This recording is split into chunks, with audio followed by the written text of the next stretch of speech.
So this was something which was a little striking. And if you really look at the working class people, the people who have, started working from, let's say, 5 or 10 years, doing work till 60 or 70, and they basically have to, probably have a very graceful death, enjoying their lives with their grandchildren.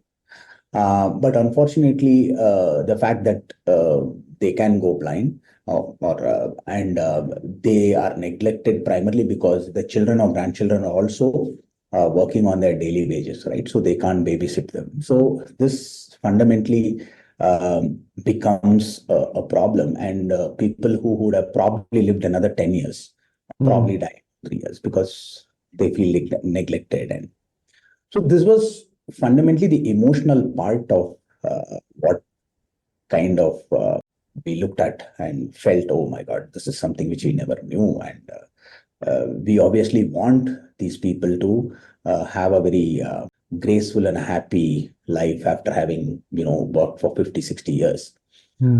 So that was the starting point, which actually kind of gave me an idea to start looking at this space. Okay, so again, with no expectations or no understanding.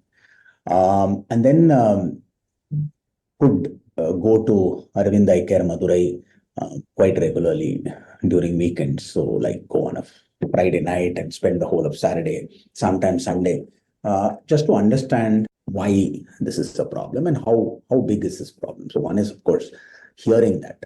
So that gave us a lot of data points. So for example, India has the largest blind population in the world. 80% of that could have been avoided if they were screened on, treated on time. India has only 20,000 ophthalmologists for, let's say, a 1.3, 1.4 billion. Avoided, sir, just for my own knowledge. So basically, the thing is, again, 20 years back, there were two major problems which contributed to avoidable blindness. One was cataract. Okay. And one was uncorrected refractive error. So cataract could have been, you could have avoided by a simple surgery. And second is the uncorrected refractive errors you could have solved by actually wearing a pair of spectacles. Now, because the number of ophthalmologists for a 1.4 billion or 1.3 billion population is only 20,000, the access and affordability of reaching an ophthalmologist, and more importantly, the awareness that you are having an eye problem was not there in the community. So that is why people were going late, and either it was too late or it was irreparable.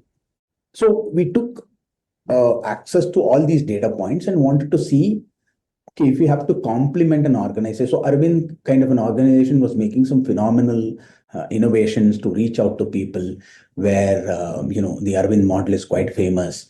So they were having these MLOP concepts who are doing a lot of things so that the surgeons can do as many number of surgeries possible. So they had innovated a lot on the operational side, the treatment side, and that model is also being followed by a lot of hospitals. Some of the hospitals, Shankar Nethralaya, LV Prasad, they have come up with their own models, and they have also made a huge impact.